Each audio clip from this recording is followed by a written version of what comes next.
Ladies and gentlemen, welcome to the Montana Libertarian Party meetup. Tonight we have the candidate for president, Joshua Smith, and I've gotten his permission to spread this around to various social media. And take it away, Mr. Smith. Tell us what you are running on. Sure. So first of all, thank you guys so much for having me. I got to drive through your great state on the way home from the Libertarian National Committee convention a few years ago. It's gorgeous. I'd never gotten the chance to spend any time in Montana. It is amazingly beautiful. I was shocked. So I appreciate your state already. Look, I'm just a blue collar working class guy. You guys know me. I mean, anybody who's been around the Libertarian Party for a while knows me. I'm brash. I'm going to say things the way that I think that they need to be said. We've kind of come out of this era of respectability politics, right? A lot of people kind of want to fault me for that, but the truth of the matter is that since 2016, the vast majority of the electorate is looking for some kind of revenge against somebody who's harmed them, and it's kind of this populist landscape now. And I think I do those things well, but I'm running on a platform that, of course, end the Fed, end the wars. I think those are the two most important issues of our time. How do we message that to people is very important. We could sit there and talk about the Federal Reserve and inflation and these rates that they're setting and making it hard for everyone to buy homes and bore people to death. But really, we just need to call them Satan and tell people what they are. I mean, they're a giant counterfeiting machine that steals your wealth through a tax called inflation, and a lot of people don't understand that. And so I think that's really important how we message those important issues. Of course, the warfare state continues to ramp up today. We're bombing Iraq again. We're talking 40 years of bombs in Iraq, 1 million dead children, and add to that list Syria, Yemen, Palestine, Ukraine, Russia, maybe China, maybe Iran next, something that our terrible foreign policy has been pushing for a long time. So those are at the forefront of everything I'm always going to do, especially the anti-war message. That's where I came from. I served in Iraq too, in 2004. Of course, my battle group was one of the largest parts of the shock and awe campaign. We dropped 100 million tons of ordnance on Baghdad, and I realized at that moment that we weren't really the good guys anymore, unfortunately. I joined right after 9/11, thinking that I was going to protect my country from the evil terrorists abroad, and now we're killing children and family pets and construction workers in Iraq. And I knew I had to do something. So that's where I came from. That's my background. That's why I'm here, because the warfare state has done nobody any good, especially the public in America. It doesn't help our pockets. It doesn't benefit us at all. And somebody needs to go out and message those things to people. On top of that, I also am putting a very big focus on the family. I think that since 1975, when President Gerald Ford signed into law the Title 4D of the Social Security Act, that act specifically gave the national federal government the right to subsidize the separation of families at the state level. It's something that they've been doing all this time. With that, we've seen the increase in violent youth offenders, homeless and runaway youth, all kinds of different school dropouts expand tenfold. I think it's the single biggest issue domestically that we face today is the destruction of families. We went from 1 in 60 children living in a fatherless home to 1 in 4 children living in a fatherless home. It's absolutely disgusting, and it's all been subsidized by the federal government through Title 4D. Essentially, how it works is for every 88 cents that the state spends on any of these family law programs, the federal government is giving them $1 in return. So they're actually paying to have this happen. If anybody who's familiar with Yuri Bezmenov coming over from Russia, defecting from Russia, and talking about the communists taking over all of our institutions, including our government, our schools, our libraries, our media, would know that was part of the plan, was the war on families. America was on track to be a society that retired at 55 years old with 2 cars, a stay-at-home mom, a house, a beach house, all those things. And now we're all going to be working till we're 90 through, inflation and the destruction of families and destruction of faith and many rights as well. So I have to put family at forefront of everything that I do too, especially as a father of 7. I'm raising 7 children myself. I'm doing this because I'm not a doctor. I'm not a lawyer. I'm not a lifelong politician. I'm a guy who's been hurt by these systems, who has to deal with these systems every day. And I know how to message this to people like me, whether it's the fathers' rights movement, whether it's the blue collar working class of America, which I am, all of these large swaths of people that are being harmed by the government, but don't really know how they're being harmed. I know how to message those things to them. And so, I kind of saw this space being needed to be filled. I was really hoping for somebody like a Dave Smith to run for president. I didn't see it happening. And so I kind of just decided to put my name out there as a challenge, and we've done really well. We've gone to 10 states now. We're raising money. We're doing well in the debates. In fact, the Libertarian Party of Georgia debate came out right now at this time. I think it was probably our best debate performance. We're going to fight. So hopefully that we have you guys support when we get to the DC convention in May, and give me the right to point all of this anger and rage at the two-party system after that. And with that, I'd be more than happy to take any questions that you guys got.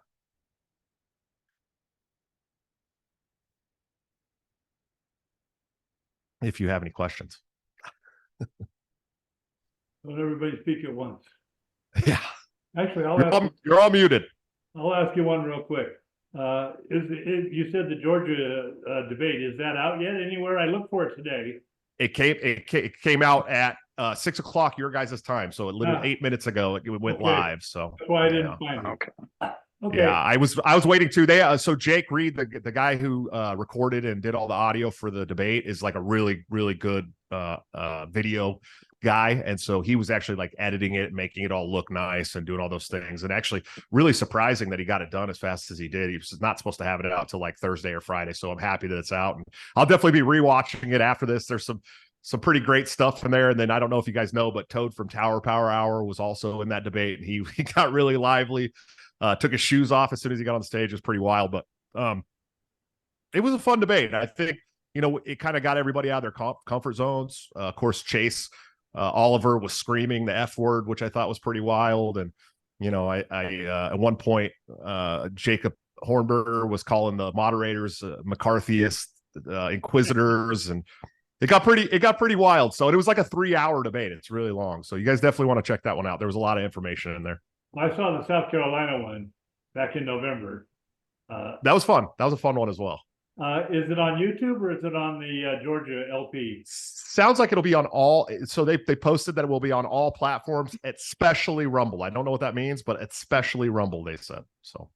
Okay. So Josh, I have a question. Yes, ma'am. My name's Melissa, by the way. Hi, Melissa. I'm curious, what sets you apart, and why would Montana support you, say, over Chase or over Rec? Like, Sure. what's the big difference here? Well, I think it's the delivery is our biggest differences. Of course, Chase is really in tune with that kind of almost like moderate left of center position on a lot of things, and the way that he messages as well. It's kind of that, well, we just want to be left alone. And he's got a lot of these policy positions that I think are more of like, let's reform this, let's reform that, as opposed to these systems are oppressing us and we need to get rid of them entirely. And with Rec, I think Rec is right on a lot of things. I really do. I just think, when it comes time to direct our ire at the two-party system, we need somebody that's going to be like, in your face and boastful and proud about it, as opposed to somebody who's kind of like a lecturing professor who's really smart. I don't want to take anything away from Michael Rectenwald. I've really come to enjoy him on this tour that we've been doing. He's become my friend. But I think he does lack the charisma when it comes time to stepping in front of a camera and doing those things. And I think that that's really important for us, because at the end of the day, look, we can lie to ourselves and lie to everybody and be like, we're going to win the presidency in 2024. But I don't think anyone here believes that truly in their heart.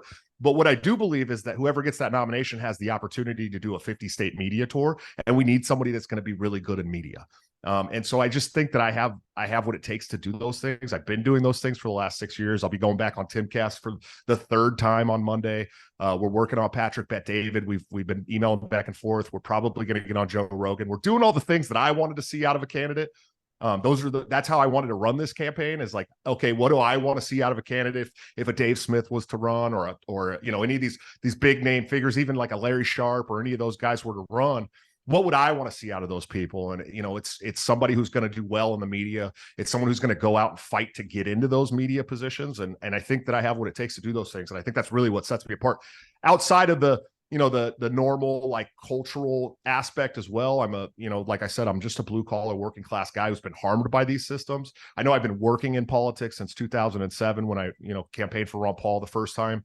But I've never changed who I am personally. I mean, I'm just a family guy who's wants to raise my family in peace, and I want to see our country have the same opportunity to do the same thing, which includes a peaceful domestic and foreign policy and stuff that isn't oppressing people through monetary or foreign intervention or any of these different aspects of the federal government.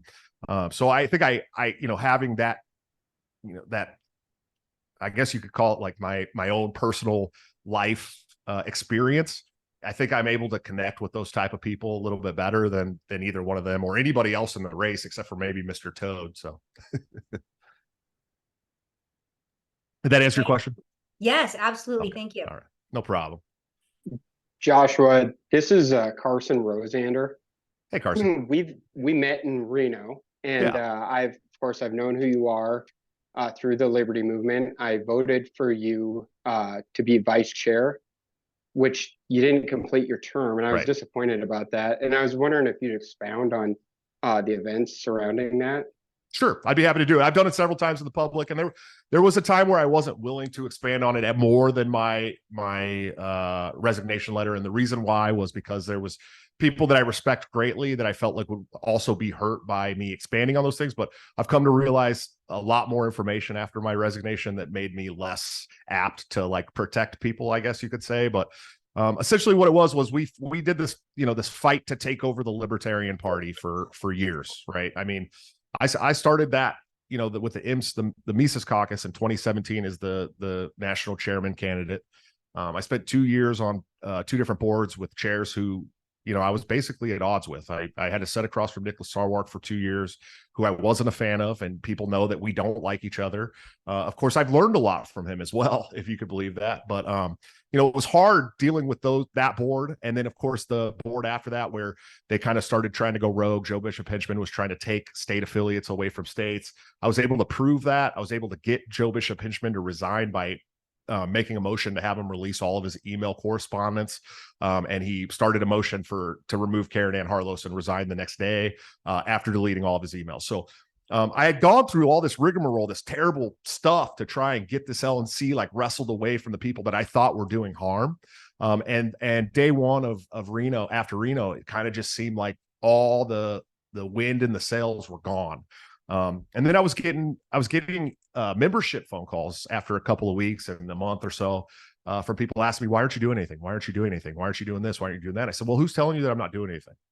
My whole thing was like, who is it that's telling you I'm not doing things? Because I'm sitting the chair every day, or at least once a week, text messages. Hey, what can I do? Can you give me a list of things to do? One of the big fears when I ran for vice chair, and one of the reasons why I was opposed so much by certain people in the party, not the old brigade, but like kind of the Mises faction that opposed me, was that I was going to be too alpha and try to overrun the chair. And I wanted to make it really apparent that that was not the case. I wanted to be there and help with whatever I could. I had been on this board for 4 years already. I knew how the staff worked. I knew the processes for the party. I've been through tons of Libertarian National Committee meetings and functions. I'm going into my 4th national convention in a row. I've run state conventions as chair. I've done these things. So I just wanted to be there to support and help and make those people who were worried know that that's why I was there. So I started getting these membership emails, and I didn't know what to do. My hands were kind of tied. So I ended up calling some staff members, including Kara Schultz, and these people can back this up. And I'm like, look, just tell me what's going on at National. If you need the help, let me know. I'm more than willing to help. So I started inputting candidate info. I started doing all the little minutia stuff that the staff needed help with. But I was still getting thrown under the bus by the chair and some others on the committee. And I didn't want to do that whole fight, right, to get to where we were, and then have take the blame for anything that came after that. Like, I mean, that's really what it felt like to me, is like I was going to start taking blame for a bunch of things. I wasn't happy with the way that the End the War rally was handled. Nobody talked to me about it at all. I had no input on it whatsoever. If you guys know me, I'm about as anti-communist as it comes. I think bigotry against communism is good, actually. And I couldn't put my name on something that had devout communists as part of the organization for that. I wasn't happy with the way that was run in general. So, I talked to a couple of friends. Another big part of this was Reed Cooley, who was a good friend of mine. The day after the Reno convention, I started sending text messages to Angela saying, hey, this guy basically helped build Young Americans for Liberty's communication system. He's amazing.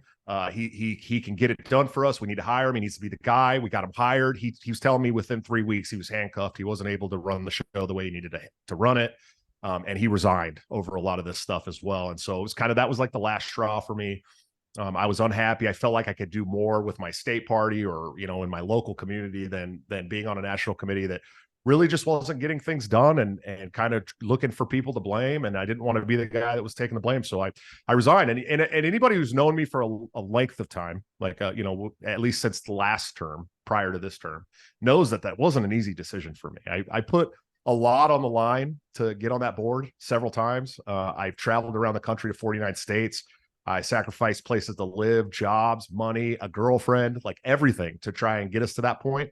So it wasn't a decision that came easy to me. It wasn't like I was just like, whatever, I'm resigning. It took a lot of thought, a lot of calls, a lot of really deep conversations with people like Larry Sharp and others who had actually resigned from the board. And, if you look at it today, this LNC has more resignations than any LNC in the last 2 decades. And there's a reason for that. And it was just, a lot of it's the same reason that I resigned. Rich Bowen, a good friend of mine who actually resigned to come work on my campaign because he understood what was going on. It's been kind of a mess. And I think the numbers show that it's kind of a mess. I think, the membership and the fundraising aren't doing great. I think the migration to, off of Civi CRM where none of the tokens worked and we lost half the data was really bad. So there was a lot of stuff going on that I just didn't want to be a part of. And I know it's a longer explanation that I really need to make it, but I just wasn't happy with the way things were turning out. And, kind of part of this campaign is hoping that we can come back to the table in DC and try and, make a couple little tweaks, maybe in the LNC, maybe, in processes or bylaws that can actually make those things better as well. It's hoping that we can get those, some of the people who walked away back to the table. So that's really the whole, from start to finish why I resigned. And I gotta apologize to anybody who voted for me for vice chair, like, and put their faith and trust in me. Like, I apologize. Like, I really, it weighs heavy on my heart that I let people down, like it wasn't an easy decision. And I apologize to you. I didn't want to do it. But it had to be done from my point of view. So. Well, I really appreciate the, depth of that answer. And just to follow up, can you obligate that and in this candidacy that you would definitely stay in right up through the general? Oh yes, absolutely. We're should we get the nomination in May, we're rocking all the way through November. We have I have a leave of absence from work should we get the nomination, so I'll be able to travel full time. Especially I live right in the middle of the country now. We're going to get the bus. We're going to take the family all around the center states and visit everything we can. Yeah, man, this is very important to me. And my wife understands it. This was a long conversation with my wife. It wasn't just like something that I just did spur of the moment. We have 7 children, right? And my wife, she wouldn't have just done it like that. So yeah, she understands that it's really important to me because I want to see a more free future for my kids, really, at the end of the day. Sorry, my wife's asking me for the car keys. The camera's right here, sweetie, so you won't be on it. So for anybody that just joined us, you're free to ask Josh some questions that you have about his campaign.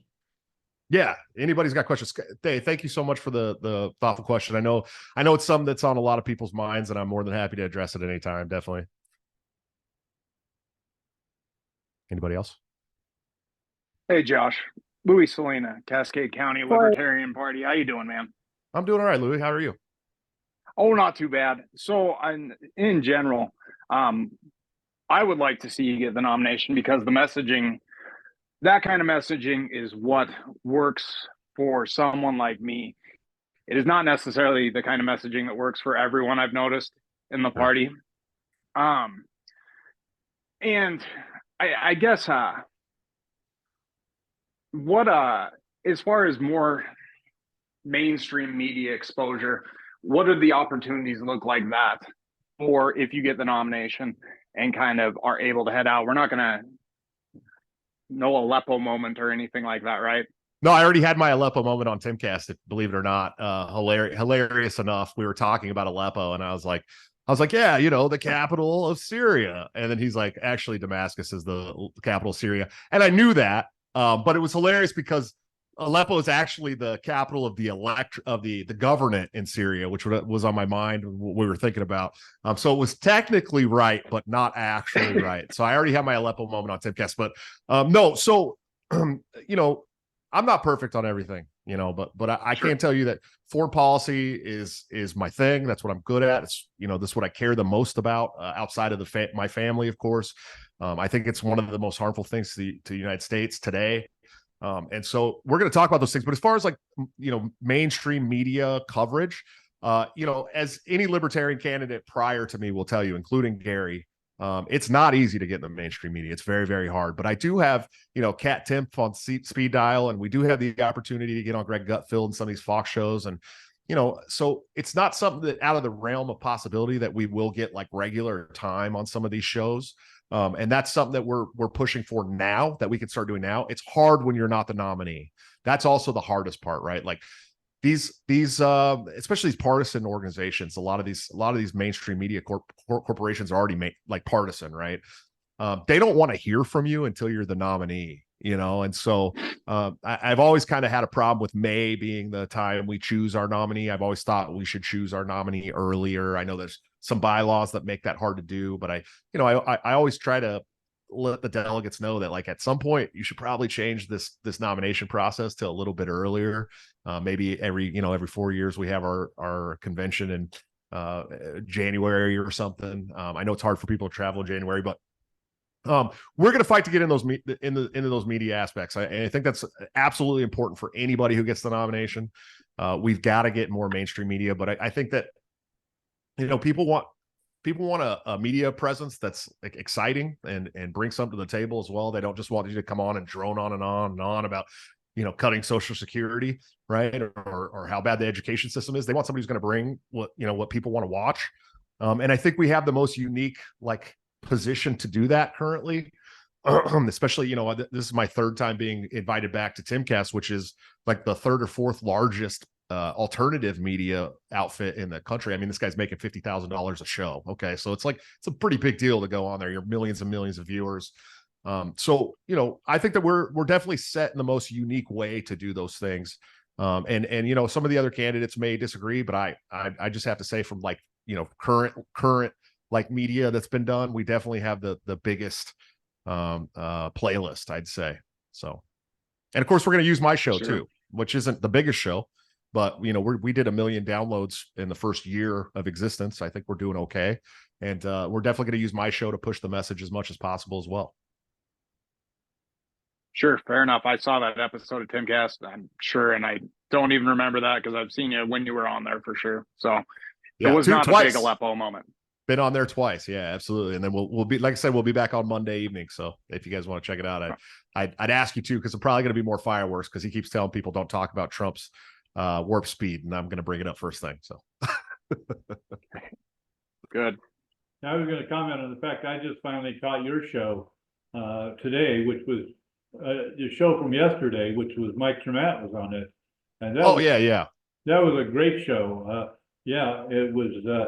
For one, quite magnanimous of you to have him on as an opponent on the candidate, but it was a great show. You actually addressed the Aleppo moment quite, because someone had accused him of being another Gary Johnson. Yeah. Yeah. Well, I'll tell you this. I like Mike Termott a lot, and it was an easy decision to have Mike on my show because he was here for the Iowa caucus anyways. And I actually friends with the guy. And I'll say this though, just for full disclosure, there was a fundraiser at the South Carolina convention, and one of the items was a spot on my show, and Mike Termott won it. And so Mike actually paid to come on Break the Cycle, but I would have gladly had him on without paying, even though he did win that fundraiser. So he would have been on the show regardless. I love Mike Termott. He's one of the candidates that are running this year that I'd be happy to run with at the top of the ticket or the bottom of the ticket. So you've actually done very well because you were episode 224. So I think 224 I think we're at now, and we'll have 225 tomorrow night. We typically do them on Thursday nights, but we're starting to do Tuesdays and Thursdays again. So what, you've been doing it after 3 years? No, I started I think March of 2021. So yeah, I guess 3 years. Yeah. And there was a time there where we were doing 5 episodes a week. We were doing Monday through Friday, but that didn't last super long. Math is not your strong point. Yeah, exactly. Any other questions? I see all you guys. I see Jeff Miller. There's a Texas person in here. You guys want to throw him out? I'm just kidding, Jeff. Yes, throw me out. Physically remove me. I like Jeff. Jeff's a good guy.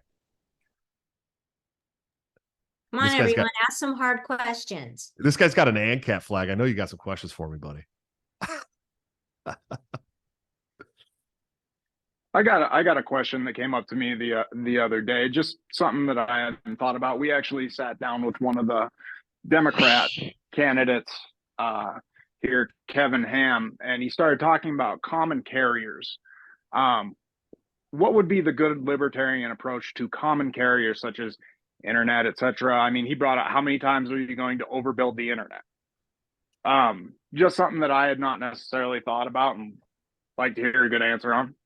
Yeah, it's not something that I paid a ton of time to either. I think that, right. like I said, it's, the vast majority of the electorate doesn't care about that kind of stuff right now. And I, to any good ANCAP or libertarian worth their salt, they want all that stuff privatized anyways, especially the internet. I mean, the government will tell you that they built it, right? Al Gore built the internet. The truth of the matter is that everything the government has, it's stolen. They built it all with stolen tax dollars, and it should rightfully go back to the people. I think that internet service providers should not have these giant government contracts. And I think that in the absence of a tyrannical Republican or Democrat held government, we would see a lot of that stuff privatized, and it'd be a lot cheaper. And you get to pay for the aspects you want and not pay for the aspects that you don't want, which is the real important part of a consumer driven market, right? At the end of the day, when we're talking about markets and a lot of people say free markets. I think that's become like a really big turnoff to anybody who's even like slightly left of center. That's why I use the term consumer driven now. I learned that from my good friend, Larry Sharp. It keeps the conversation moving a lot more, but it's I think that any of these kind of services that we get into, these common carriers, phone services, any of this stuff, they shouldn't be getting these big giant government subsidies anyways, and they do, especially internet service providers. Google, I mean, basically is the government at this point. So, it's something to discuss, but it's not something that's going to win over the general public. Maybe if we start talking about, internet censorship and why, these are actually basically edicts from the government and, through the Twitter files and stuff like that. I think that's a really important aspect of talking about some of this stuff with the general public, because there are a lot of people who felt really burned by, Google and Gmail and Patreon and Twitter and Facebook and like all these big, huge corporations that basically run the public square now. And I think that that's an important conversation to have, but I don't think people are going to care too much about those internet service providers as much anyways. So, but they should be privatized. That's the real story. Fair enough. What would you do with the ATF again? Stop giggling, Tony. So my goal with all of the federal bureaucracies and agencies. And I think that Vivek had this right. This is something that Vivek absolutely had right. The president doesn't have the power to abolish all of these agencies right away, or at all, really, without an act of Congress. But what they do have the opportunity to do is mass layoffs. And I think we take a lot of these agencies down to 75%. Down 75% from where they are today. That's something you have the power to do as president. I'd like to, the FBI, the IRS, the ATF, the CIA, the NSA, all these three-letter agencies have got to be brought back down to the size, at least the size of what they were supposed to be when they were created. That way they only have time to focus on real crimes. We got the FBI infiltrating Catholic groups. We have the ATF shooting dogs all over the country. We have, the NSA spying on soccer moms, and going, and the FBI going to PTA meetings and calling soccer moms terrorists. But I'd like to, as an act of victory, we could say, if I was to become president, I would level the ATF headquarters and build a dog park and memorial of all the dead dogs that they've killed. So, and I think that's, I say it in jest, but I mean it, right? We're going to send a lot of you guys around to little field offices around the country. We're going to fire 75% of the workforce. You guys are going to have to learn to code or run a forklift or do something else other than terrorize American citizens. And that's what they Stop giggling, Tony.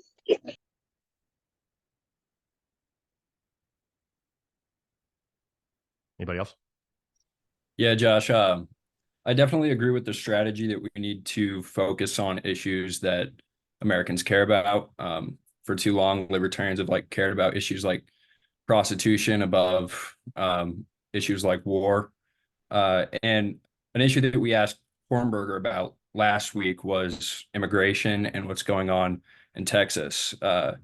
Specifically because there's a tension here between the decentralization issue, but also obviously we have Cato papers on the benefits of immigration and stuff like that. So there seems to be a tension here, and I just wonder if you would address that.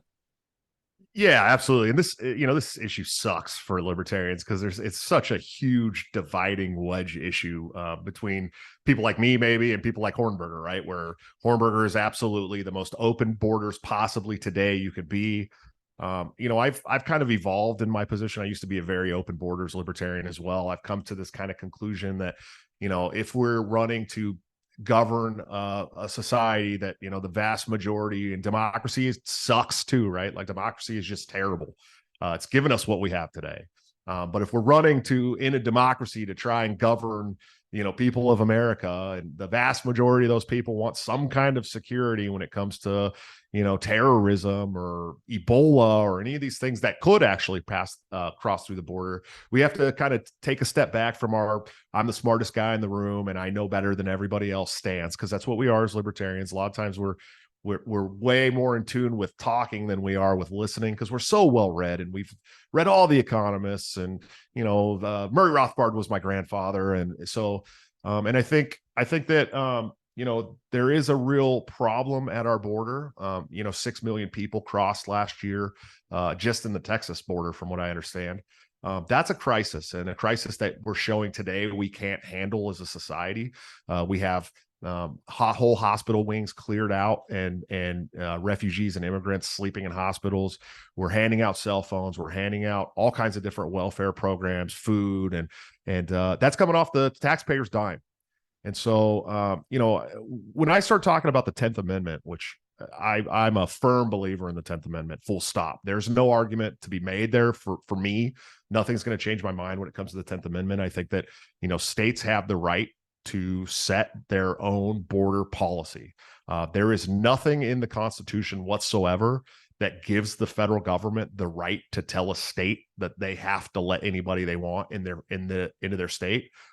So in this specific issue with Texas, I think Texas has the right to protect their border. And further, I think that the American public has the right to say whether they want to, flood and replace the entire population of the United States with immigrants from around the world. I mean, we're one of the only countries today that doesn't stop people and at least give them some kind of vetting process.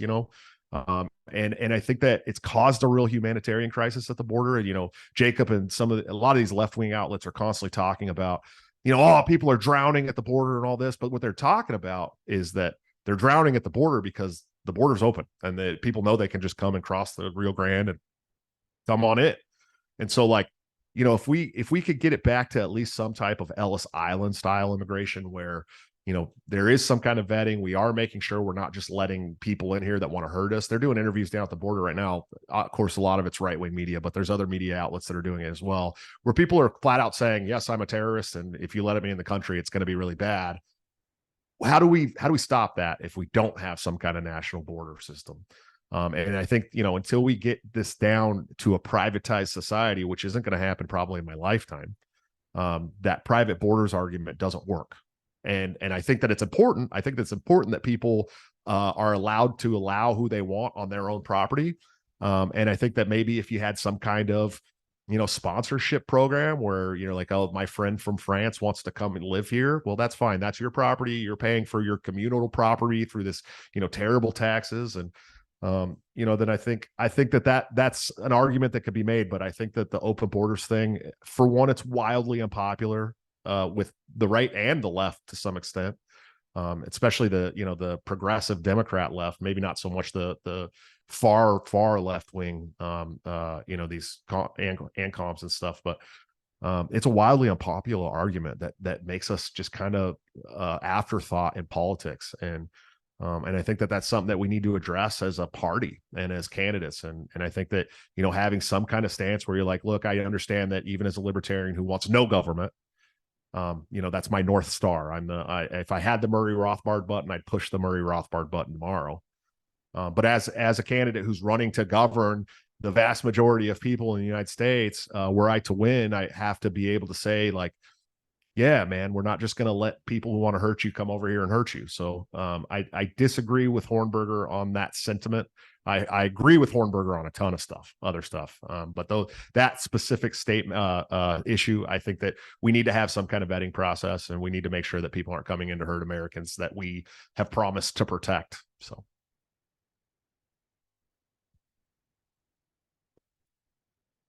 That answer your question, Liam? Yeah, thank you. Yeah, of course. I appreciate you being here, man. Thanks. I haven't seen you in a long time. Anybody else? Actually, when you were talking about common carriers, I was a little surprised. Nobody mentioned at all Section 230. Right.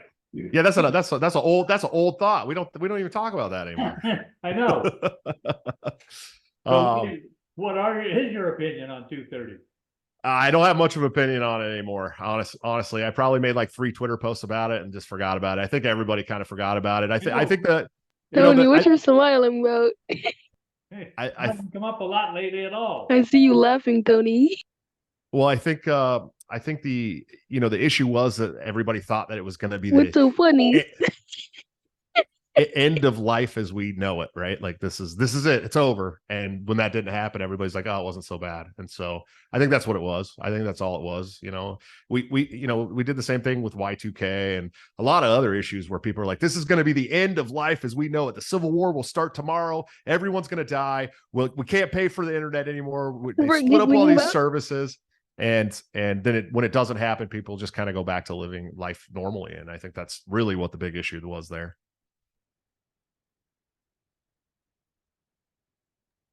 Hey, sorry, I don't know who Xavier is. And Tony's laughing too much.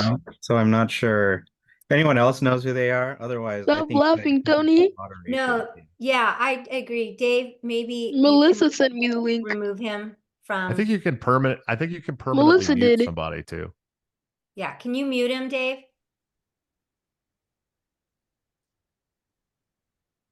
So Joshua, while we're taking care of that. So different libertarians have different skills as far as communicating with the normal people, right? Sure. So normies. Normies, right? So what is your tact? You pick, whether you're, dealing with a normal conservative or whatever. What is kind of your elevator pitch for libertarianism and your candidacy specifically? Sure. So I definitely take different tacks with different people. I think that's something that libertarians have been bad on, as well as we're really bad at speaking to people where they are. And I talk a lot about how we're the best, the best read people in the room, but we're very bad at listening. And so, my goal, and we kind of did, if you watch the Georgia debate, it starts out with this question. And it's essentially, you're at a bar, you meet somebody at a bar, sell me on libertarianism. And Brad Binkley's amazing at this kind of stuff. But my first question is always like, well, what are you worried about, right? Like, what are the things that affect you? And I think that's where we have to start. And if we're not starting there, then we're talking over people, right? Because this person may be worried about education. This person may be worried about their taxes coming out of their paycheck. This person may be worried about not being able to buy a house. And we're over here like, we got to open all the borders, stop all the wars. And people are like, whoa, calm down, Alex Jones. Listen, you know what I mean? And so to speak to people where they are, and I think this is why I rail on people who get mad about populism so much. I'd say handedly, I'm the libertarian populist candidate, because if we're not going to speak to people where they're at and about what they're worried about, then we're not going to win ever. It's just how it is. We're just going to be like trying to be like the other two parties and speaking over everybody else who might listen to us. And so I always want to find out what people are worried about first. That's the first conversation I have. And there was that 2 years in the Libertarian Party where I was the #1 recruiter in the entire party, the entire national party. The reason why that worked for me so well is because I was recruiting people at the grocery store. I was out on a night for a night on the town with my wife, and I met a guy at a steakhouse and got him to sign up on the spot, right? Like, those were the kind of people I was getting to join the party. And it was because it was like, what is your fears? And people would be like, oh, well, I'm tired of all these taxes being taken out for the warfare state or whatever. I'm like, well, do you know that we're the only anti-war party in the United States today? In fact, the Republicans have started almost more wars than the Democrats have. And, the Democrats continue to expound on this war. So it really just depends on where somebody else is coming from first. But I'm a very brash messenger. Like, everybody knows. What you're cooking up, Lou? I guess you can't mute him permanently. Maybe he's got to go. What you're cooking, Louie? He's talking to Louie about his cooking. Anyways, Dave, so Is that soup? just check them out if you can. Yeah. Dave, can you get Is him that out? soup, Louie?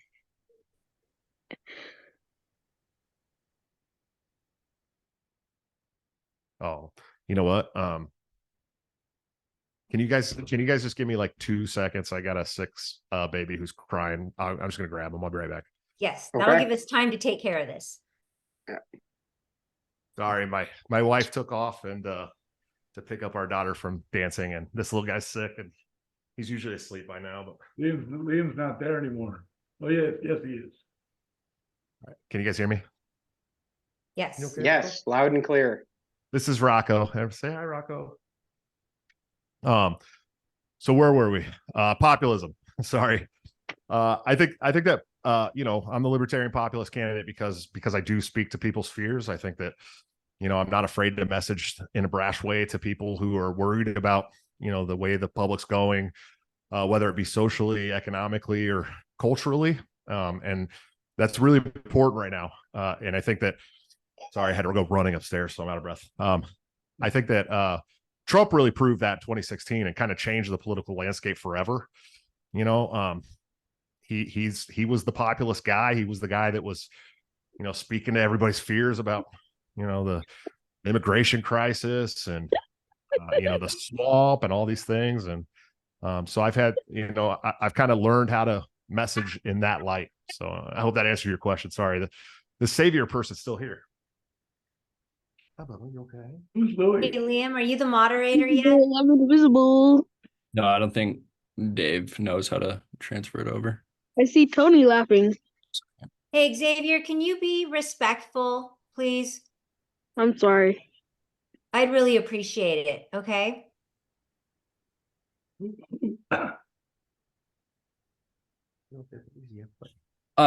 Josh, so Yes, sir.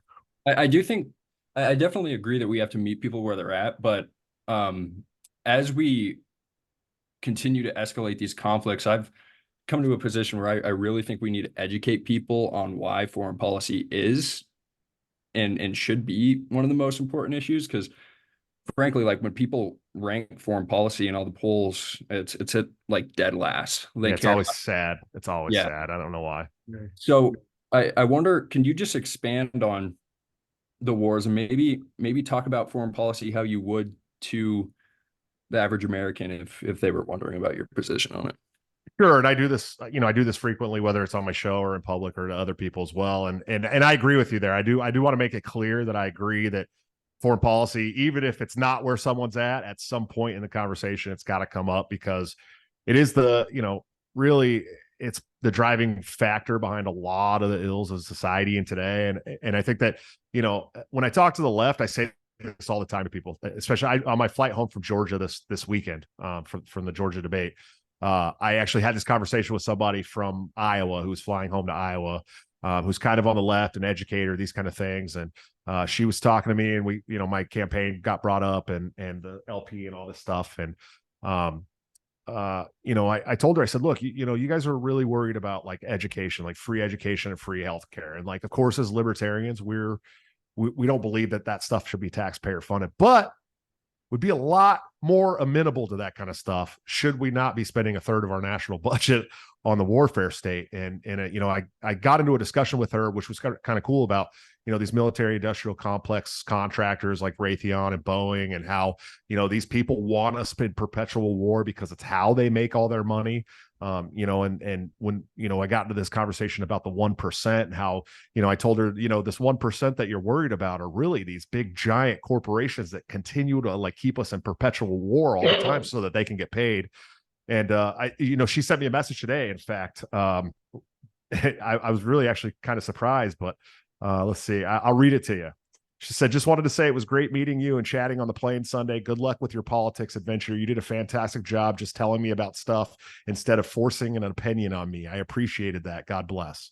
So like I always bring up the warfare state because it is such a huge portion of what the United States is today. I mean, this, kind of imperialistic, like nation building, foreign mission that we're constantly on around the Middle East, especially, has been going on since before I was alive. And I want to tell people about the million dead kids in Iraq. I want to tell people about the many tens of thousands of dead innocent people in Palestine today that we're funding. I want to tell people about all the starving and dead children in Yemen due to the humanitarian crisis that we've helped create with Saudi Arabia.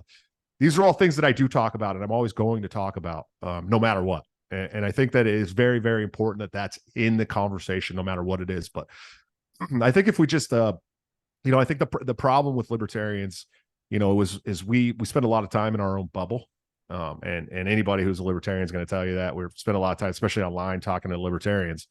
But we can't just like go out and meet like a Democrat off the street who doesn't care about the warfare state or just doesn't have any idea what's going on with the warfare state and immediately be like 100,000 dead in Yemen and, 1 million dead kids in Iraq. And they'll be like, what? Do you have any proof of that? I don't, you're kind of freaking me out, Alex Jones, So I think that it's important to build like a repertoire with everybody we speak to. Of course, now, if I'm going out on a media tour and I'm going to be in the media, I'm going to bring it up. It's going to be at the top of everything we talk about all the time. So, but I do believe that there's ways to segue into that through things that people are worried about as well. When we talk about the Fed and how, part of the reason why they're inflating the money is to continue printing money to fund the warfare state, to back the warfare state, to keep us in perpetual war.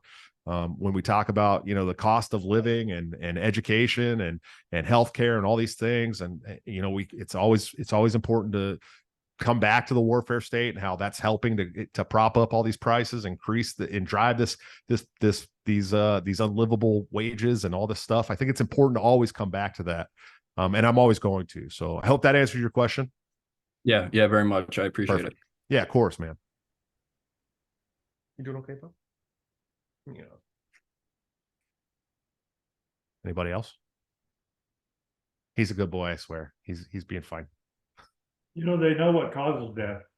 Yeah, we got a few of them. It's almost like we enjoy doing it, We like the babies. We love them. It's my 12-year-old that's hard to deal with. I did want to say, We so much appreciate you coming on to here, and I'll be contacting you. Our state convention's in April, so we will have all the candidates address us briefly on Sunday jumping up of and our down Saturday, Sunday. So, yeah, pretty much. If you have any, closing, I don't know if anyone else has any questions, but I know just because I'm hooked in with all these members, everybody respects you. We all appreciate what you've done. We think you're a great messenger, and thanks a lot for your time. Yeah, of course. No, hey, thank you guys so much for having me on. And when we get to DC, like, I want you guys to do what you think is right for the party. I think that that's very important. And I've, everything that I've done for the party, even my resignation, everything has always been because I think, I want what's best for the Libertarian Party. I left the Republicans in 2010 after, about a year and a half after I watched how they treated anybody who supported Ron Paul. After I watched them, the GOP have Ron Paul caucusers and delegates at the caucus arrested for trying to come in and caucus for Ron Paul. I understand that our ideas are the whipping boy of the GOP, and this is the only home for me. It's the only place I'm ever going to be politically ever again. Whether, unless we break off and create some super ultra mega sword libertarian party, this is my home. I want you guys to do what's best, but I do believe that I'm the best messenger when it comes to these kind of things. And this campaign is really running on that message. And I think, we have like I said earlier, we're the best uniquely positioned to get into some of this really cool media, especially the alternative media, but even bigger, some of the mainstream media. And you guys know who I am. You know what my principles are. The things that I support. What's up? Can Daddy finish a closing real quick and then we'll go upstairs and watch a movie? Okay. Oh, I love you. And you know me, and it's like, I think there's some other really good candidates out there today. But I just think that we have the best opportunity to do the things that we want to see as a party. And I hope that you guys will come to DC in May and support me. Well, excellent. Thank you very much for your time. Yeah. Thank you guys so much. Absolutely. And if anybody's ever got any other questions, feel free to send me a message. My social media is getting a little more bogged down than it used to be, but I try to respond to everybody as soon as I see it. And I'm more than happy to speak with any of you anytime. Great. Thank you, Josh. Thank you very much. Thank you. Josh. And and also, if you guys want any more, you can go to joshuasmith2024.com and check out the website there. You can donate to the campaign. You can become a volunteer there. You can see all our videos, campaign appearances, and of course, read the platform as well. I'll take one more shot at plugging Break the Cycle. It's a great podcast. You go not really a podcast. It's a Great podcast. Oh, Gabe Itch is back. There you go. Okay. Thank you much, Josh.